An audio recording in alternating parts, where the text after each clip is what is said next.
And this is what's going to be fun because I've waited to put out the schedule games until all three of us did them.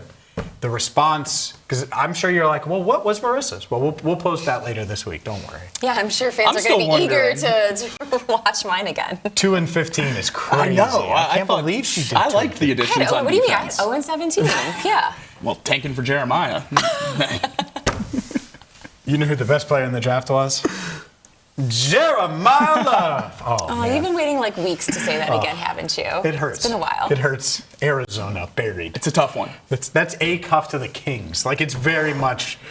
We'll get into the love NBA draft in a cards, bit. Brutal. Anyways, let's dive into Jacob's schedule game. Make your picks, my man. I wanted to have the Bengals break the franchise record. I really did, and they might. So going through so far, it starts off ugly. It starts off ugly with 0-2, and that's just the reality of the situation. The Bengals start slow a lot. The Tampa Bay Bucks have some weapons, exciting pieces on their team, and it's going to be a loss in week 1. It's tough to swallow. And the Texans have one of the most exciting defenses in the league. I think that's a tough one on the road. Glad we're aligned there on the side of the desk. This is ridiculous. Then the Bengals take a lead. 3 wins in a row gives you a 3-2 record there, 3-2 record there going into the bye, and then rounding out that first column, it gets ugly again with a loss to the Ravens, and then 2 more wins, including a win in Madrid before the primetime slate truly begins on November 15th against the Steelers. So starting off on that left side, it's a pretty tough start to the schedule. Bengals pick up some losses early, but you're in a decent spot rolling into that second column. Yeah, I guess. The 0-2 start, man. It's tough to swallow. What are you doing, man? What are you doing? What are you both doing over there? Look, the contract stuff in Tampa made me almost change that one. Almost. But not quite. The Bengals have proven time and time again that they're going to start slow, and they're not going to look like the final versions of themselves in week 1. And if they're wearing all orange, they'll certainly lose. So as long as the Bucs come in and play a relatively good game, I think the Bengals probably lose a close one there. And I will say it, I would love for them to prove me wrong, but I am with Jacob on this one. And then, like you said, Houston has a good defense. First road game, Houston really good at home last year. Yeah. Gabe, clip this. Aaron, clip it twice. This idea over here of the desk, 0-2. We will make a wager much, much closer to the season. There's 0 chance they start 0-2. 0 chance. 0. Do you think I will be betting on the Buccaneers in week 1? No, I simply think they're going to win.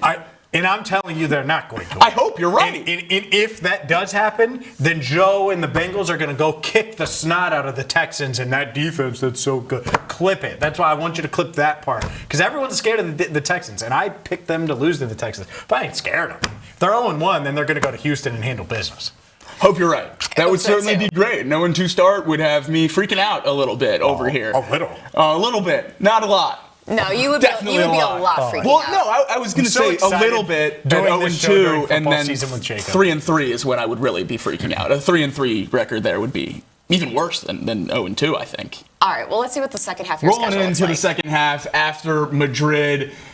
Gets tough for the Bengals. A lot of primetime games loaded up there in the back half of the schedule, and coming back from Madrid, take a tough loss to the Steelers in primetime. That's going to be a really brutal game to come back, no bye after Madrid, and then you lose again to the Commanders. It's a tough back-to-back stretch there in primetime, but the Bengals and Joe Burrow do what we know the Bengals and Joe Burrow can do, and that's round this season out with a nice old win streak. Oh. What? 7 straight 1, 2, 3, 4, 5, here. 6, 7. All right. Well, the best part about this one is that Browns... Write the total, That man. Browns win at the bottom, that's Joe Flacco. Oh, 12-5. Oh, man. I need you to write that dash was brutal. Yeah, that dash was... 12-5 for the Bengals. 1 win away from the franchise record. Yeah. Okay. I get that. You know what? If they do that win streak at the end and you're right after week 3, they'll get the record because they're not starting 0-2. I hope so. I think the streak for 2 months is a bit wild. Yeah, it is. It is. But I think it's feasible. That back half of the schedule is relatively easy after you get through those primetime games. They're going to be favored in every single one of those games. Maybe the Chiefs win, depending on what happens by the time we get there. That's a very, very close spread right now. But Saints, Browns, Panthers, Colts, Browns again. I can't even really talk myself into them losing those games if they play good Bengals football at that point in the season, which they usually do towards the end. So they're significantly better than a lot of those teams. I think a lot of the coin flip games early I gave to the other team out of a vote of fairness there to not give the Bengals 17-0. That would have been a little bit crazy, but I think 12-5 is a nice middle ground here. A nice middle ground, 7 straight to end the season. What are your takeaways from that 12-5 schedule game for Jake? I like it. 12-5 would be a great record.